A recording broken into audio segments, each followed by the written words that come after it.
It's sort of a paradox, isn't it? How do you mean? Well, we think of medical procedures as, making us healthier, but more and more, they involve something that can actually be harmful radiation, Ah, yes. That's definitely a growing area of focus. especially in fields like endovascular surgery.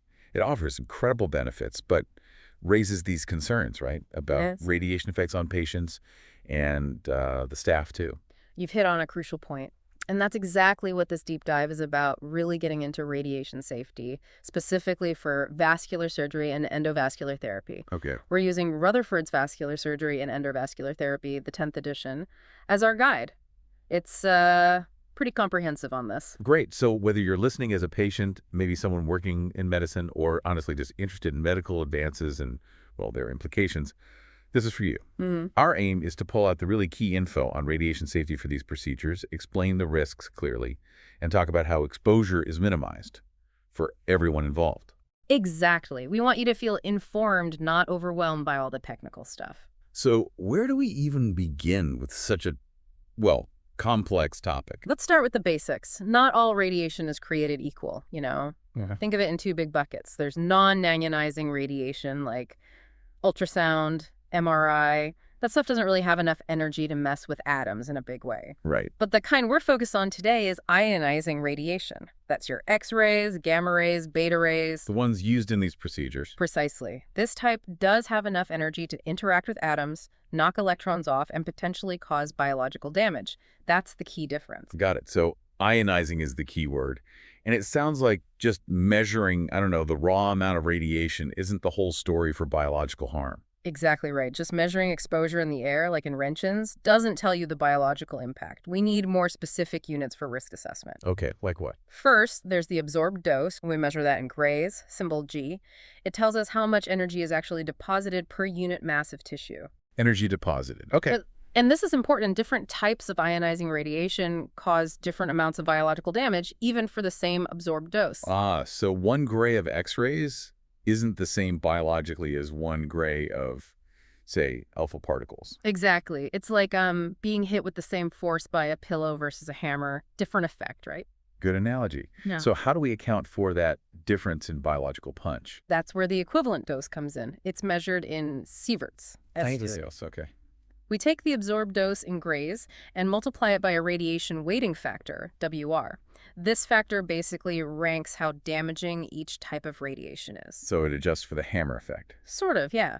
For X-rays and gamma rays, which are what we mostly use in fluoroscopy for vascular surgery, that weighting factor is 1. Oh, okay. So in that specific case, 1 gray is roughly equal to 1 sievert. Pretty much, yes.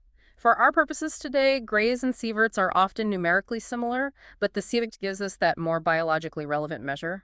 All right, so sieverts tell us about the potential damage to the tissue that absorbed the dose. But different organs have different sensitivities, don't they? Absolutely. Some parts of the body are much more sensitive to radiation damage than others. So how do we get an overall risk picture for the whole person? For that, we use the effective dose, also measured in sieverts. Still sieverts. Still sieverts, yes. But here we take the equivalent dose to each organ and multiply it by another factor, a tissue weighting factor, WT. This accounts for how sensitive each specific organ or tissue is. So it weights the dose based on organ vulnerability. Exactly. It lets us estimate the overall whole body risk, considering where the radiation went and how sensitive those areas are. Okay, that makes sense. Grays for deposited energy, sieverts for equivalent biological effect based on radiation type, and effective dose in sieverts considers organ sensitivity too. You got it.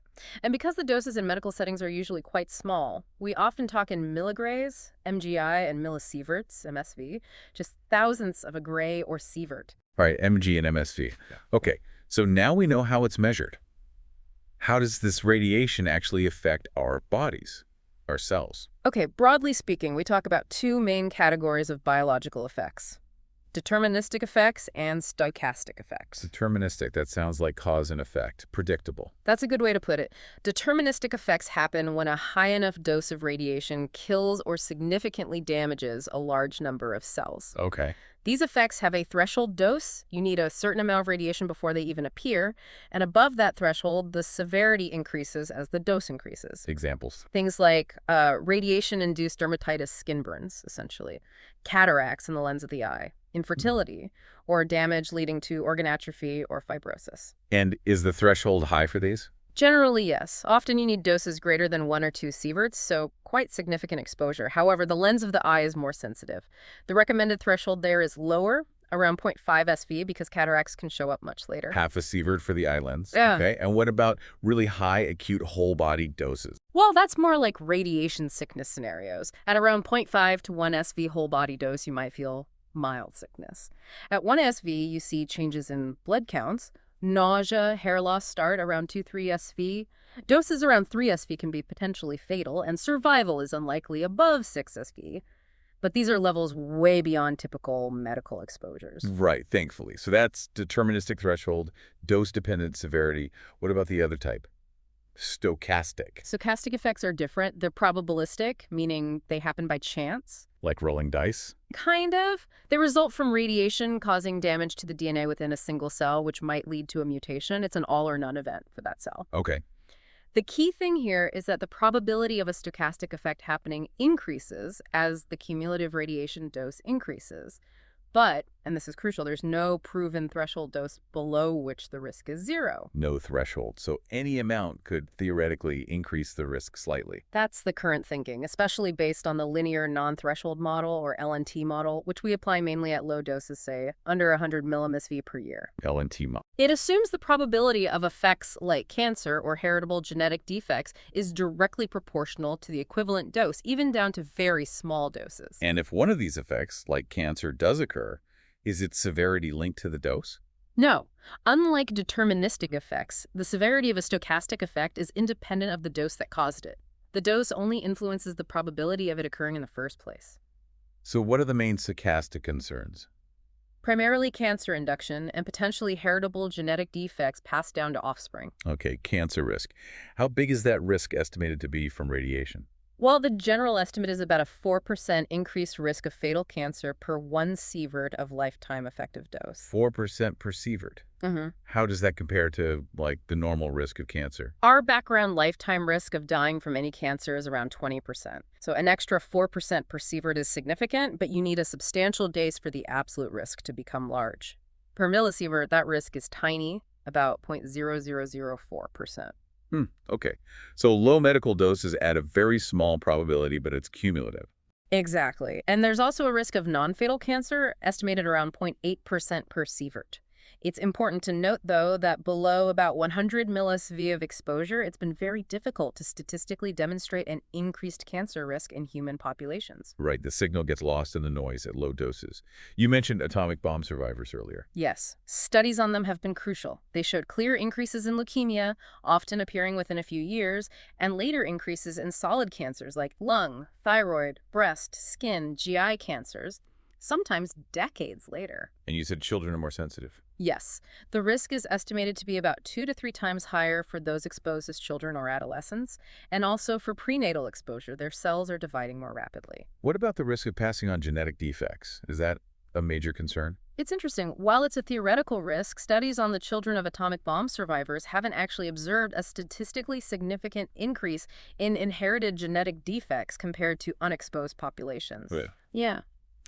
Based on animal studies, though, the ICRP does propose a nominal risk estimate very low, around 0.1% per sievert of parental gonadal dose, but it hasn't been directly confirmed in humans. Okay, that's somewhat reassuring. Yeah. So let's talk about where all this radiation exposure comes from in our daily lives.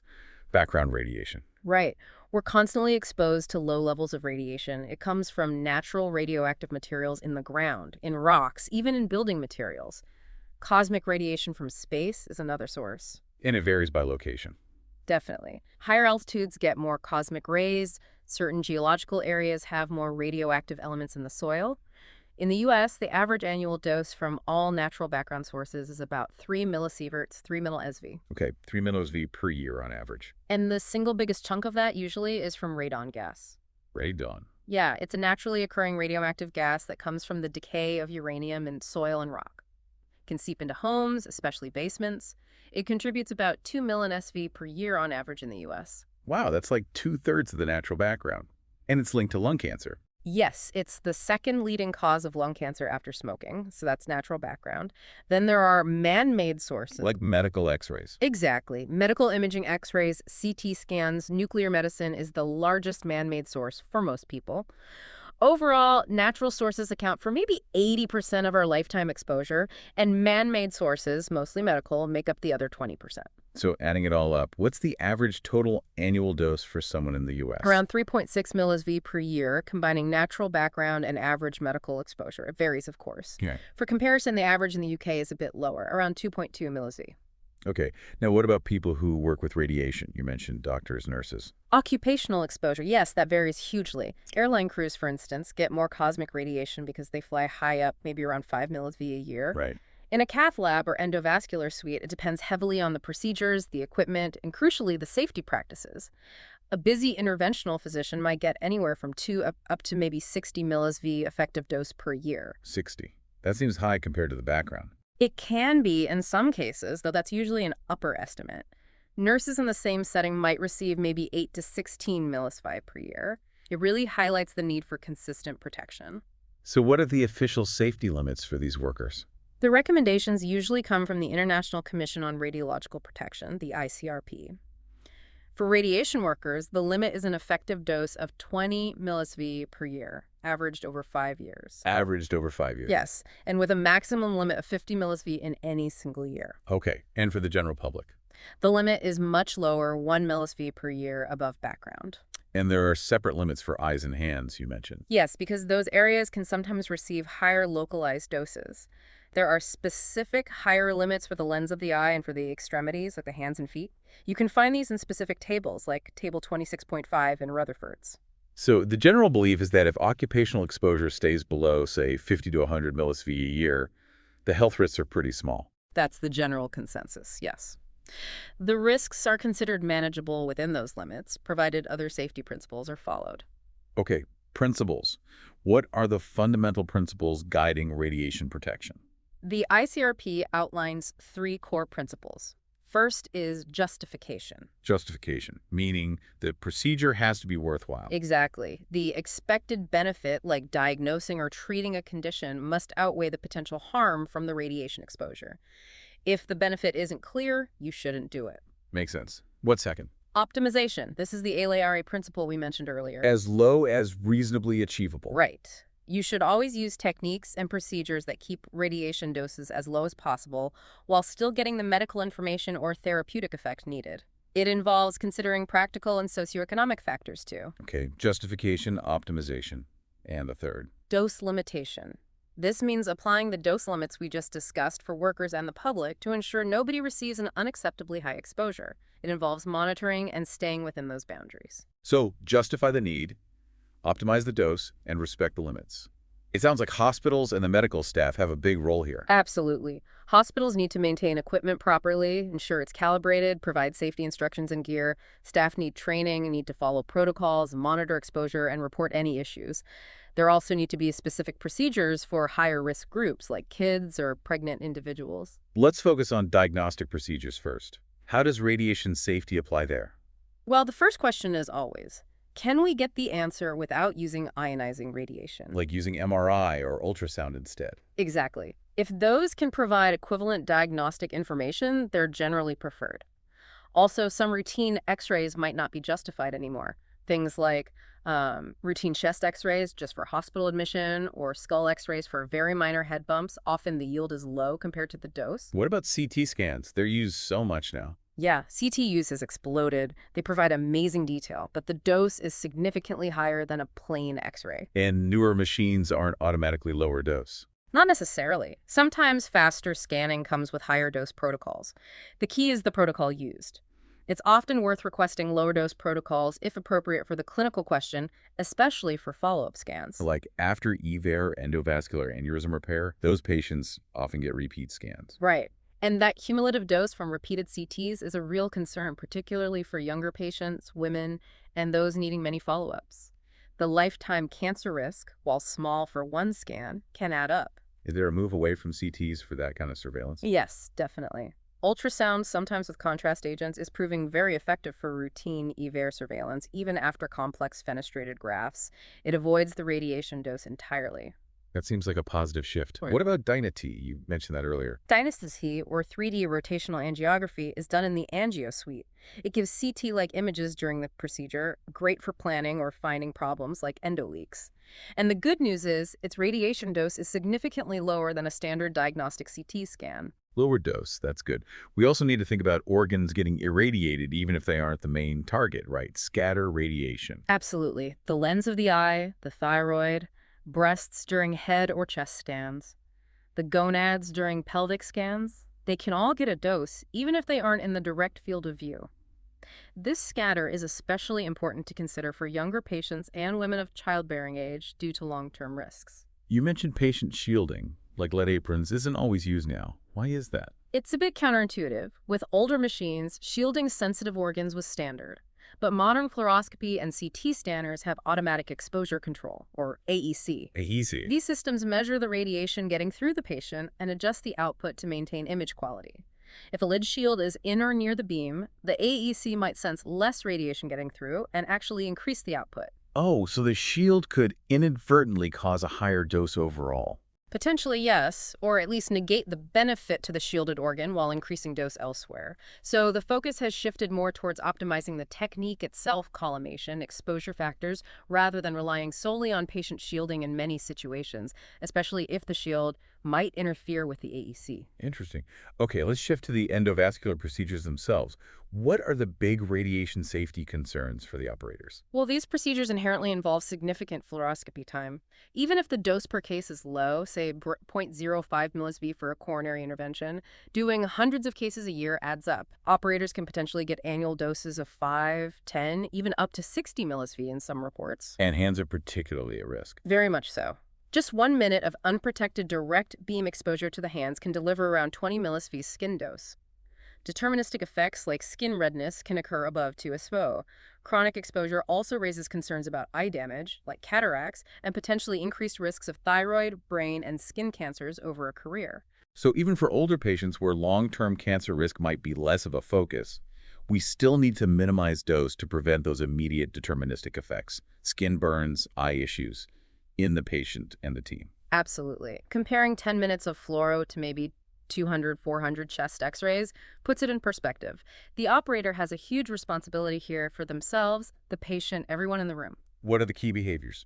Using fluoroscopy intermittently, only when needed, watching the monitor whenever the beam is on, keeping non-essential personnel out, using warning signs, making sure staff use protective barriers. Importantly, minimizing patient dose automatically helps protect the staff too. And the equipment itself needs to be tip-top. Crucial. Regular servicing, inspection by a medical physicist, proper calibration, using standard checklists. Newer fixed systems often have dose-reducing features built in pulsed fluoro, better image quality meaning less fluoro time.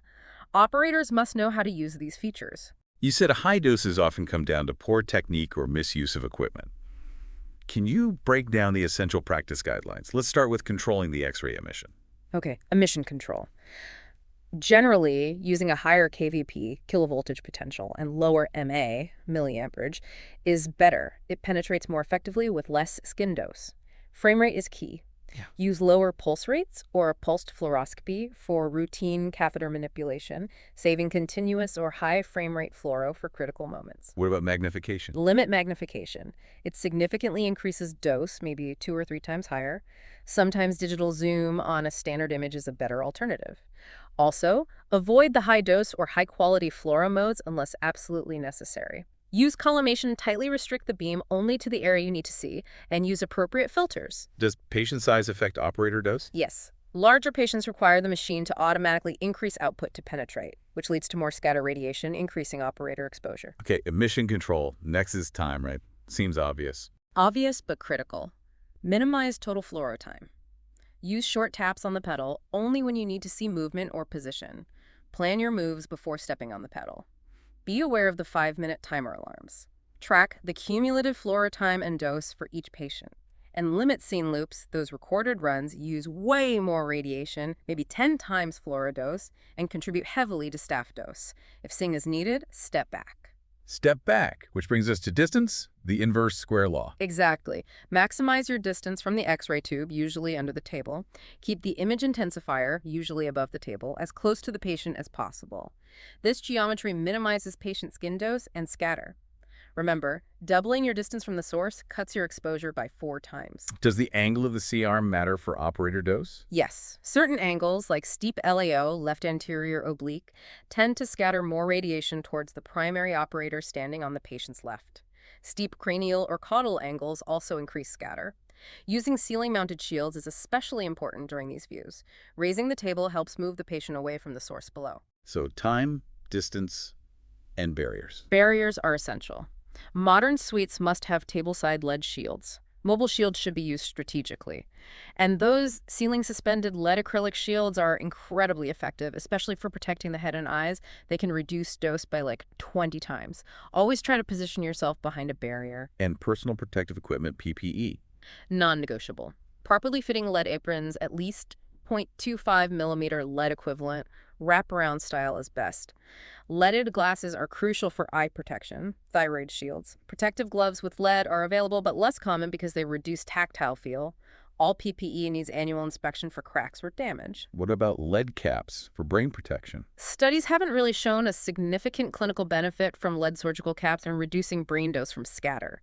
The mainstays remain time, distance, and the primary shields and body eye protection. Training seems fundamental to all of this. Absolutely essential. It's part of vascular surgery residency training tested on boards like VSite. There are lots of online courses, too, for meeting hospital or state requirements, which vary quite a bit. The operator needs both the surgical skill and the radiation safety know-how. Poor technique equals high dose. Simple as that. How is exposure actually tracked for staff? Through routine monitoring, usually with dosimeters or badges. These are typically worn on the collar, outside the apron, to estimate eye and thyroid dose, and sometimes a second one under the apron at waist level, especially for declared pregnant workers to monitor fetal dose. What do they measure? They measure the cumulative dose over a period, usually monthly or quarterly. If someone's readings approach the regulatory limits, an investigation is triggered. Consistent use is key, though sometimes compliance can be an issue. Newer smart dosimeters that transmit data wirelessly might help improve tracking and feedback. And for patients, especially in high-dose cases. Yeah. Informed consent should definitely cover the potential for high radiation use. The estimated patient dose should be recorded. If a procedure involved unusually high radiation, it's good practice to discuss potential skin reactions with the patient and family afterwards, and maybe schedule a follow-up skin check if the dose exceeded certain levels, like 3 to 5 gray. With endovascular therapy getting more complex, using hybrid ORs, is there a risk of becoming less mindful of radiation safety? That's a real potential pitfall, yes. The complexity, the focus on the intricate steps, it can sometimes lead operators to be less conscious of fluoro time, number of acquisitions, magnification. It requires constant vigilance. Have studies looked specifically at vascular surgeon exposure levels compared to, say, cardiologists? Yes, some have. One study by Ho et al. Back in 2007 found that vascular surgeons using mobile C-arms and standard protection generally had median annual doses well below the ICRP limits. It seemed they'd have to do a huge number of cases to get close. Generally, vascular surgeons appear to have lower average exposure than interventional cardiologists, who can sometimes reach higher annual doses. But there's wide variation between individual surgeons. Huge variation, likely due to technique, habits, consistent use of shields, especially for hand dose. Experience seems to play a role too. Eye protection definitely makes a difference, reducing lens dose significantly. Modified leaded eyewear has shown promise too. Cataract formation is a definite long-term concern. What about patient dose during something like EVAR? Studies estimate the average effective dose for standard EVARs may be around 12.4 millisieverts. Peak skin doses are usually below the 2 GG threshold for skin injury, but higher doses are seen in patients with high BMI, complex anatomy, or during those tricky fenestrated or branched procedures, FEVAR-BR. So standard EVAR might be around 20 minutes of fluoro, maybe 827 millisieverts effective dose. Roughly, yes. Skin injury is possible but uncommon. Using low-dose modes and pulse fluoro helps, especially for the complex cases where fluoro times and DAP values dose area product can be much higher. Are imaging advancements helping reduce dose? Definitely. Things like better image quality on multiple screens, smoother C-arm controls reduce fluoro time and contrast.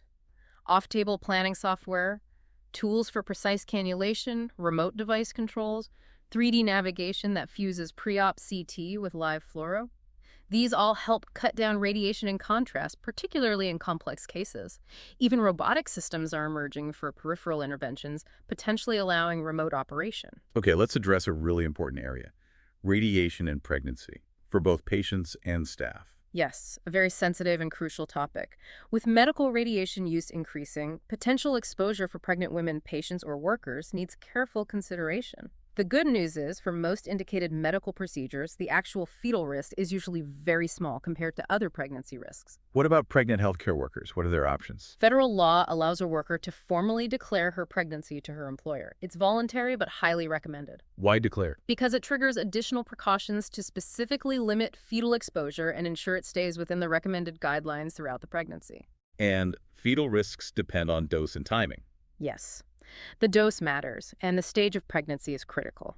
The first trimester during organogenesis is generally the most sensitive period. Risks are lowest in the third trimester. For pregnant patients, if a radiation procedure isn't urgent, deferring it or using a non-radiation alternative like ultrasound or MRI is usually best.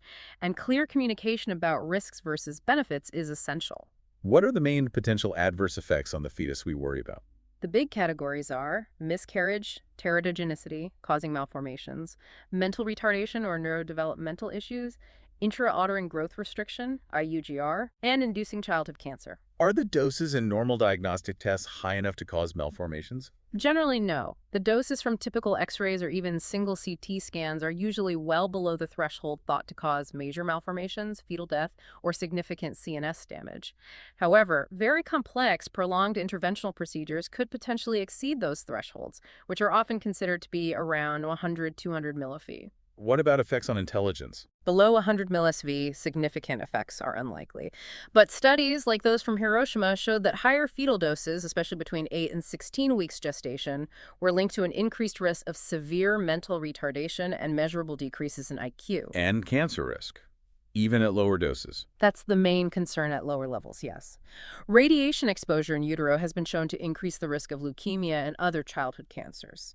The exact threshold isn't perfectly clear, but some studies suggest a small increased risk, even down to doses around 10 millisieverts, maybe around one excess cancer death per 1,700 children exposed to 10 millisieverts in utero. What if the parents were exposed before conception? Does that affect the offspring? Reassuringly, studies on A-bomb survivors' children and offspring of radiotherapy patients haven't found a significant increase in cancer or malformations linked to preconception gonadal exposure. The estimated risk of serious birth defects is considered very low, maybe 2 to 6 per 1 million conceptions per MSV of gonadal dose. So for a pregnant worker who has declared her pregnancy, what's the goal for fetal dose? The primary recommendation is to keep the cumulative dose to the fetus below 1 millisieverts for the entire pregnancy period. 1 millisieverts total. How is that tracked? Usually with that second dosimeter worn under the lead apron at waist level. At doses below 1 millisieverts, fetal effects are considered negligible. Do lead aprons pose any issues during pregnancy? They should absolutely be worn and properly fitted, but yes, they can be heavy and contribute to back strain, which can already be an issue during pregnancy. What if a worker declares pregnancy after already receiving some dose? Then her previous exposure record is reviewed, and measures are taken to ensure any additional fetal dose during the rest of the pregnancy doesn't push the total over that 1 millisieverts limit. Some guidelines, like from the National Nuclear Commission, suggest keeping the total equivalent dose under 5 millisieverts for the whole pregnancy, or less than 0.5 millisieverts per month. There was a study you mentioned on female vascular surgeons. Yes, Chandra et al. Looked at fetal dosimeter readings for 81 pregnant vascular surgeons and trainees across multiple institutions. And what did they find? The average reading on the fetal dosimeters was essentially 0. Only 2 women had minimal positive readings, like 3 and 7 millirem, which is tiny, well below any limits.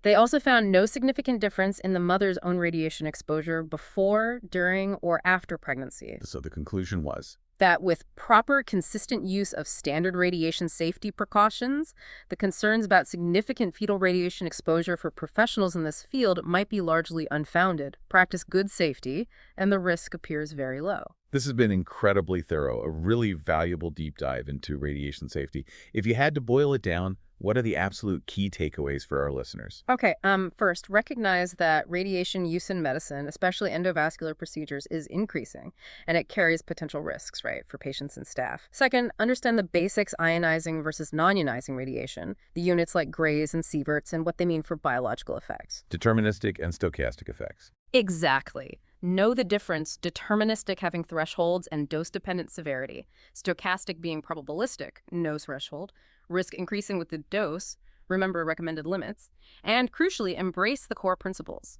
justification, optimization, ALAMRA, and dose limitation. Yeah, and then practical techniques. Time, distance, shielding, plus proper equipment use, technique, PPE, monitoring, and special considerations for pregnancy. It's a whole system approach.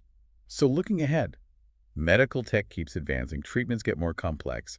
How do we keep balancing the amazing benefits of these endovascular techniques with the absolute need for rigorous radiation safety? What's the path forward? That's the million-dollar question, isn't it? It demands constant vigilance, really, from everyone involved: doctors, techs, physicists, hospitals, regulators, even informed patients. It means pushing for research into lower-dose imaging, developing safer technologies, and, maybe most importantly, never letting up on education and adherence to best practices. We have to keep embedding safety into the culture so we can maximize the good these therapies do while minimizing any potential harm.